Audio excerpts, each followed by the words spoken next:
Hi, welcome back to the Harpreet Singh Show, and this is Tania's Truth Talk. Before the commercial break, we were with the Kamal Dhillon. She is the author of Black and Blue Sorry. She was sharing her story, which was quite tragic, but she's come out of this a very strong and powerful woman, and she is paving a way for many more in the future. So, Kamal, we were just talking before the commercial break, and you coming forward, especially with your culture background, is a very brave thing for you to be doing, and you are such an inspiration, and in my opinion you're paving a path for so many others to come marching right behind you. You know, and can you get a little bit into me about what was your breaking point where you actually were able to make the break, explain what has happened between you and your husband, and what you're doing now, and where your faith is at now? You know, so much happened in the 12 and a half years that we were together and separated. And the breaking point was when he hung me. He hung you? He hung me with my sari, with my children sleeping on either side, and I'm hanging in the middle. Oh my goodness. And I looked at them and I thought, imagine the children waking up to find their mother dead, hanging. And I had a glimpse of a picture that I had seen of a person hanging in the tongue, and so I had this gruesome image, and I thought, these children are now going to be ruined for the rest of their lives. How do I fight? Anyway, I struggled and I got out of it. And several days later, he raped me in front of my children. And so I thought, this has gone way too far. I have had many broken bones in my body. I have nothing more to offer to this man. It's ironic that you say that, because these women go through so much abuse, so much abuse, so much abuse, and finally it's just something that is the major breaking point. I can relate to you on that, because my breaking point was when my husband ran me over with the truck, with my child in the truck, and I was like, what if my child has a dead mother? And this was the same in your case as well. You didn't want your sons to see you hanging. No, I did not want anyone. I by this point, I wanted to live. Because, you know, I had said prior to that I wanted to die, because that would have been so much easier. But, you know, death didn't come that easy. And so I thought, I'll live. I want to live. And I'm going to show him. And I fought emotionally. I went to my father-in-law, showed him everything. Like, I had no more shame. I just, you know, lifted my sari and I said, look at the bruise, look at the hanging marks, look at all that. And he said, I know what he's doing to you. I'll send you back. I said, I want my children to go back with me. Yes, yes, yes. But, you know, and anyway, he just sent me back. He kept the children. Even that was a relief. I had no idea. I felt like the worst mother abandoning my children.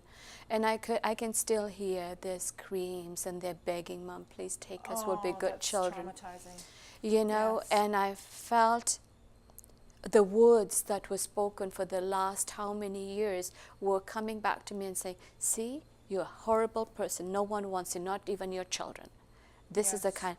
So I had to fight those demons that were speaking to me, and, you know, with all these lies. And when I came here and I started telling people, I went to the Gurdwara, the Sikh temple, and I said, I need help. And they told me to go back home.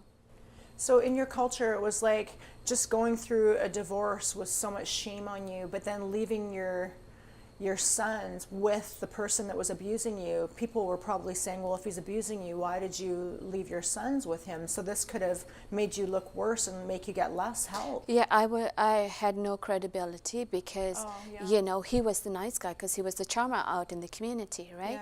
And so no one believed me. People said to me, well, go back home. Like any Punjabi woman, go back home. And live like a Punjabi woman. So I went to 2 different temples to say, please help me. And another reason was I had been so hungry. My husband had starved me for so long. So I thought, you know what, if I'm at that, no. Oh my. And even in my book, I talk about how I actually went into the garbage once, because I hadn't eaten for days and I was hungry. And I just went into the garbage to get the kids' leftovers. Oh my. And so, and remember, I come from a very, very wealthy family, Yes, my he was in-laws. wealthy. Yes. And for me to stoop to that low, but it was survival to me. Yes. I had no shame because I knew one day I wanted to be a mother Yes. who could raise her children. And I wanted to be there for my kids, whether I eat like a dog or I eat like a princess. So what would you say was the pivotal turn where you're in a different faith now? And where's your husband today? After going from a couple of temples, I actually ended up at the police station. Okay. And I said, I have nowhere to go, I have nothing. Yes. And I went into a women's shelter. And from the women's shelter, I was able to get two of my older children. Yes. And he came back. He continued to harass us, threaten us, tried to kill us numerous times. And, just along the path, God had a different plan, and I would meet people that loved on me. And this, mind you, were not Punjabi women and men. This were Canadians, this were Italians, this were Chinese. And where were you meeting these people? Either in the shelters or support groups or just in the mall. Yes. And all of a sudden, and it was so hard for me to accept the fact that somebody actually wanted to hug me and talk to me. Oh, yeah. For a woman who has been rejected for so long, because I Right. was labeled that ugly woman. Right. So I believed that I was ugly. Yes. I felt ugly. I looked ugly. This is all in my You're mind. definitely not ugly. You're a very beautiful woman on the inside and out, and such an inspiration. You know, there's so many parallels between you and I and our stories, and Yeah. I feel like crying, listen to you, but tears of joy too, knowing what Yeah. the Lord has done. Well, in your there life. is tears of joy because then I was taken to another shelter because every shelter I went, somehow my husband would find us. So I came to the shelter just broken and Yes. thinking, now what? Where do we go from here? And so this woman came and said, because I had met somebody at the airport as I was escaping, Okay. coming back to Canada, and she had talked about Jesus. Okay. And so, when you hear about it, and I went to Catholic school most of my life, so I knew about Jesus, and my father wanted us to have the best education. Okay. So we had that exposure. So when somebody talked about Jesus, it wasn't foreign, it wasn't a new God. Okay. And so now back in a transition house, this lady said, can I pray for you? Because I used to get nightmares where I thought my husband was choking me and killing me. Oh my. And so as she started taking me to church and I started to see life in me, Yeah. I started to see hope, and I started to see that I will have my family together. And I did. 2.5 years of praying and others praying for me in church. Yes. And one day I just felt God say, go get your children.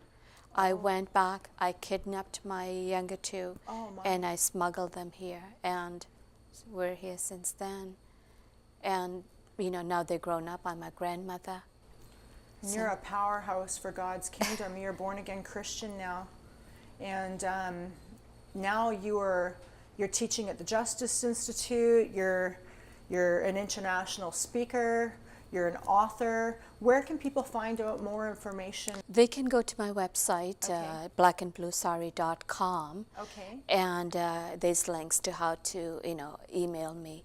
Okay. And I've just, how God turns your ugliness, your tears into, and just Yes. several months ago, I was called to educate Yes. all the PhDs of the world at the World Bank in Washington, D.C. Oh my. And to me, that was almost like God had parted the heavens and came down and escorted me to that building in IMF Yes. himself. Well, the And Lord so- does say that He will make your life anew, and He definitely did. In your case, you have your sons with you now. You're safe. Where's your husband today? Today, my husband is dead. He died, in fact, the same way he was trying to kill me in that ocean. The same ocean. Very close, probably half a mile away from where I was being pushed. My husband, I have an artificial jaw. I've Okay. had 9 multiple jaw surgeries. Yes. And so I don't feel my face. I live with excruciating pain. My husband tried to take out my right eye, saying I see too much. When his body was found, he had a broken jaw. He had both eyes missing. And I forgave my husband at the funeral. Wow. Yeah.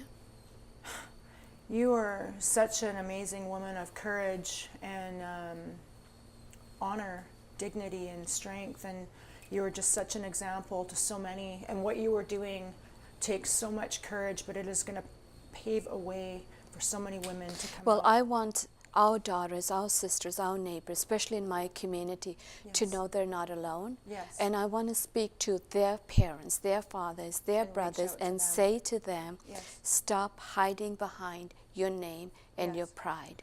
Because when you lose a daughter, people will still talk. Right. Thank you so much for coming on the show, Thank you. Kamal. You're such an inspiration. So here we were today with Kamal Dhillon, the author of Black and Blue Sari. What an amazing woman with such an inspirational story. Thank you for watching Tania's Truth Talk on the Harpreet Singh Show.